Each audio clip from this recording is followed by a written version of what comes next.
اهلا بكل متابعين ابولو ليج.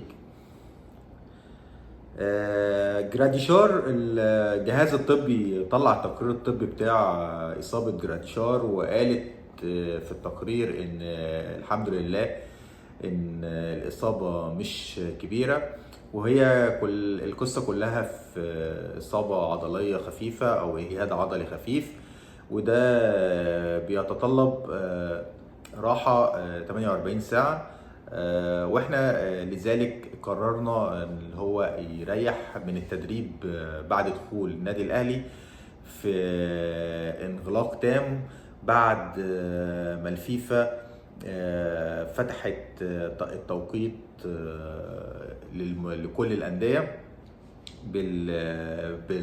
بالمعسكره او الدخول في اجواء المونديال، بعيدا بقى عن الدعايه وبعيدا عن التصوير وبعيدا عن المؤتمرات الصحفيه وبعيدا عن اللقاءات الاعلاميه وكل الكلام دوت. فخلاص كده النادي الاهلي دخل رسمي في اجواء بطوله كاس العالم للانديه، وانفصل نهائي عن اي مؤثرات خارجيه، وبذلك تم وطبعا دخل في انتقل للفندق الرسمي للبطوله.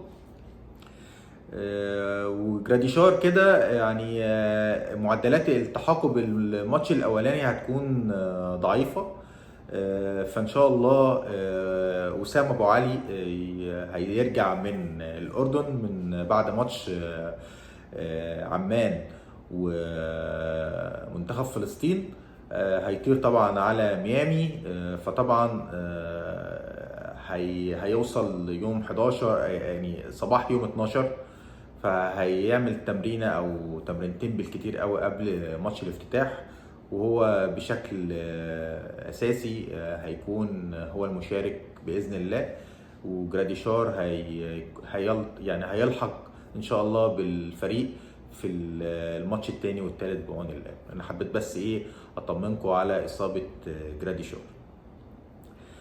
عايز اتكلم معاكم عن قصه التذاكر.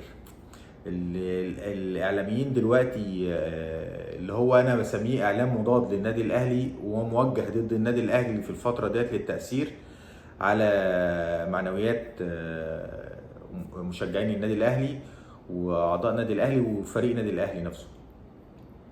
ايه قصه التذاكر اللي دايره دلوقتي؟ استاذ ماجد مسعود مؤسس رابطه مشجعي النادي الاهلي في امريكا وفي كندا طلع تصريح وقال ان احنا اول ما تم اصدار التذاكر الخاصه بالثلاث مطوشه بتوع النادي الاهلي على السيستم، احنا اشترينا التذاكر. التذكره كانت في اول ما تم طرحها على السيستم كانت ثمنها تذكره واحده $650. في قصه كده عايز اقولها لكم قبل ما اقول لكم هي نزلت لكام. الشعب الامريكي مش شعب محب لكره القدم، يعني للاسف الشديد احنا كعرب او في مصر وفي الدول العربيه مهتمين قوي بالدوري الانجليزي بريميوم ليج، ومش عينينا كتير قوي او مش بالاهتمام اللي زي اهتمام بالدوري الانجليزي على الدوري الامريكي. الدوري الامريكي اللي متابعه وانا واحد من متابعين الدوري الامريكي، احب اقول لكم ان هو مش دوري قوي ولا هو جماهيري. يعني حتى في امريكا نفسها ما تلاقيش جمهور كبير للفرق الامريكيه، تمام. بدليل ان طلع الهجس والهبل، انا اسف اللي بقول اللفظ ده اللي بيتقال هنا عندنا في الاعلام المصري، عن ان التذكره نزلت من $650 ل $80 عشان بيدللوا على جماهير تروح ماتش الاهلي. يا سلام!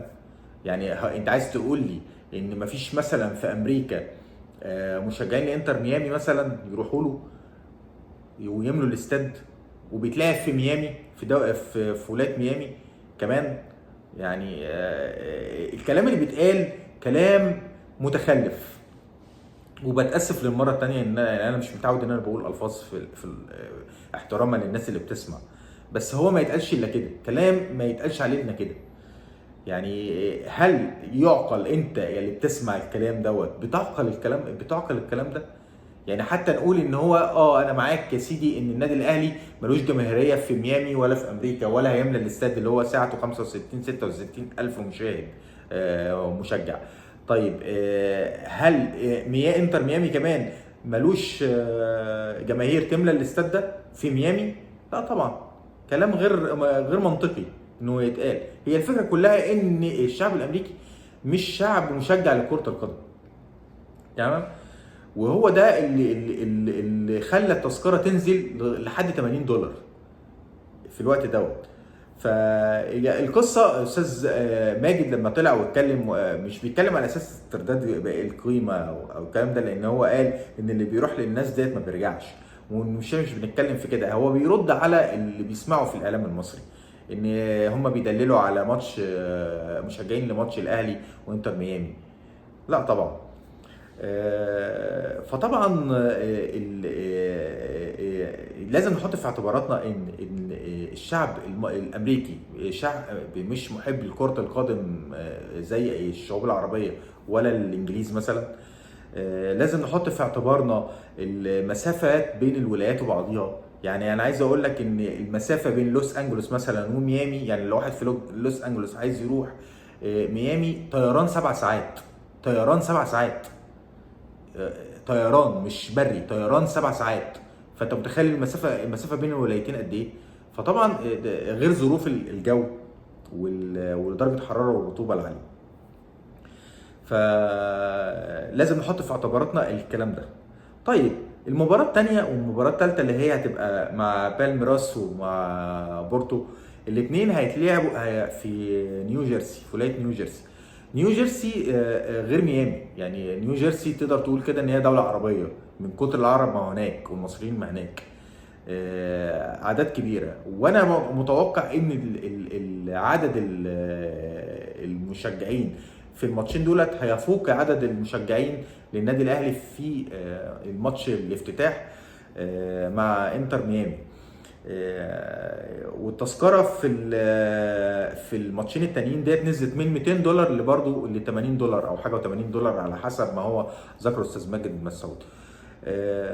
فانا بس حبيت اطلع اتكلم معاكم في الحته بتاعت سعر التذكره ديت ونزلت ليه، عشان احنا بنسمع ناس بتقول اي كلام هلفطه.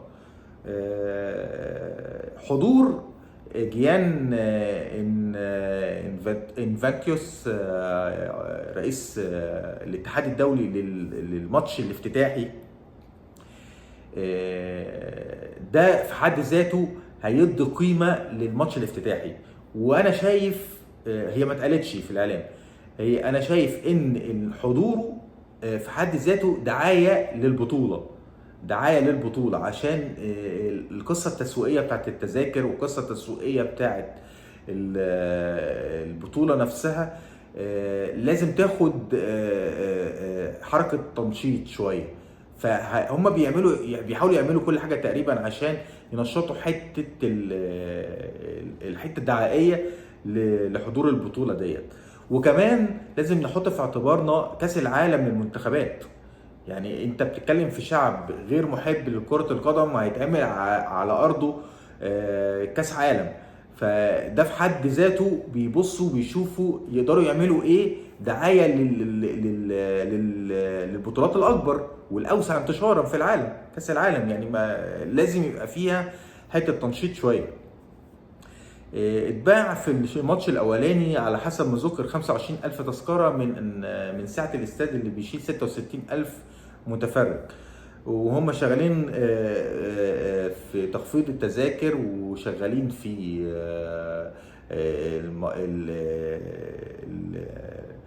الامور الدعائيه على الماتش الافتتاحي دوت، عشان يقدروا يوصلوا لاكبر قدر ممكن او مستطاع من المتفرجين في ماتش الافتتاح.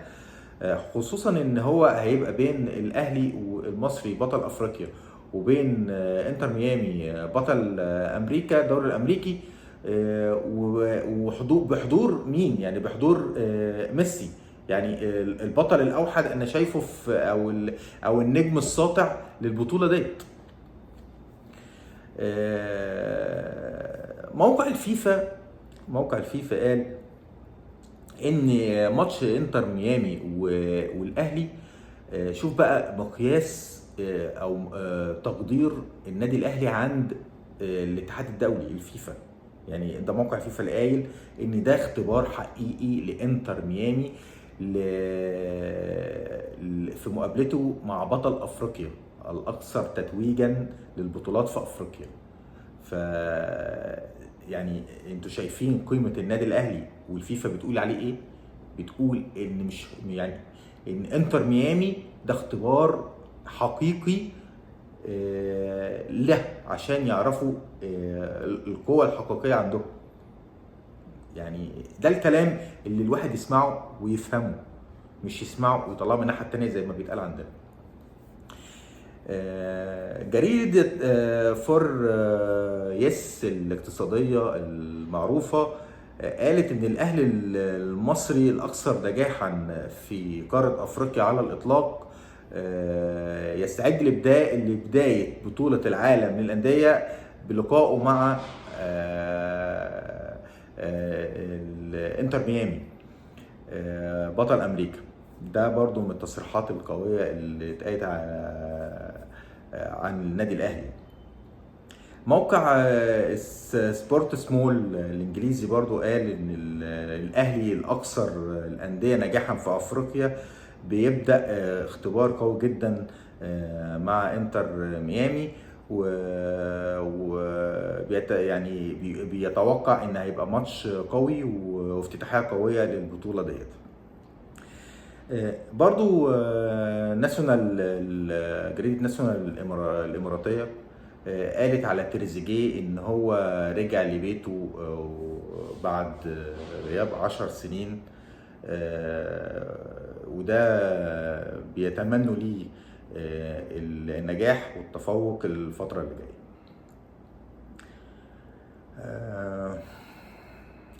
خبر كده حبيت اخليه لاخر الفيديو لان هو فعلا يعني قيمته ان هو في الاخر دايما. الاهلي بدأ هيبدأ من بكرة يتحرك رسمي في دعوة ضد عضو مجلس الإدارة هاني شكري، عضو مجلس إدارة نادي الزمالك، عن سبه للأهلاوية والجماهير الأهلاوية بالفيديو اللي تم طرحه دوت والشتيمة اللي اتقالت عن الأهلاوية والنادي الأهلي. وللاسف الشديد ان هي بتطلع من ناس مسؤوله في انديه كبيره، ولازم يبقى في محاسبه. يعني المستشار محمد عثمان مستشار النادي الاهلي على منصه النيابه العامه رفع الدعوه اونلاين اول ما تم طرح الفيديو، وبكره ان شاء الله مع بدايه العمل بعد اجازه العيد هيتم تقديم الملف الورقي للنيابه العامه للتحقيق. والنادي الاهلي بيقدم شكوى دلوقتي، مذكره فيها شكوى هتعرض على وزير الشباب والرياضه، عشان هو فعلا لازم يتاخد اجراء ضد المستوى المتدني اللي ما بيعبرش القصه دي الا عن نفسه. يعني انا مش بهاجم النادي الاهلي ولا الناس مش بهاجم النادي الزمالك ولا الناس المحترمه اللي في نادي الزمالك. نادي الزمالك فيها اسامي كبيره جدا محترمه ومشجعين محترمين. ده انا بتكلم على الناس اللي هي كل واحد بيمثل نفسه. يعني اما واحد يطلع باحترام يتكلم باحترام، انت بتمثل نفسك وبيئتك. لو بتتكلم بطريقه ما فيهاش احترام برضو بتمثل نفسك وبيئتك. تمام. فان شاء الله هنشوف الفتره الجايه تحرك ضد اللي بيحصل ضد النادي الاهلي وجماهير النادي الاهلي من تجاوزات. واشوفكم في فيديو قريبا.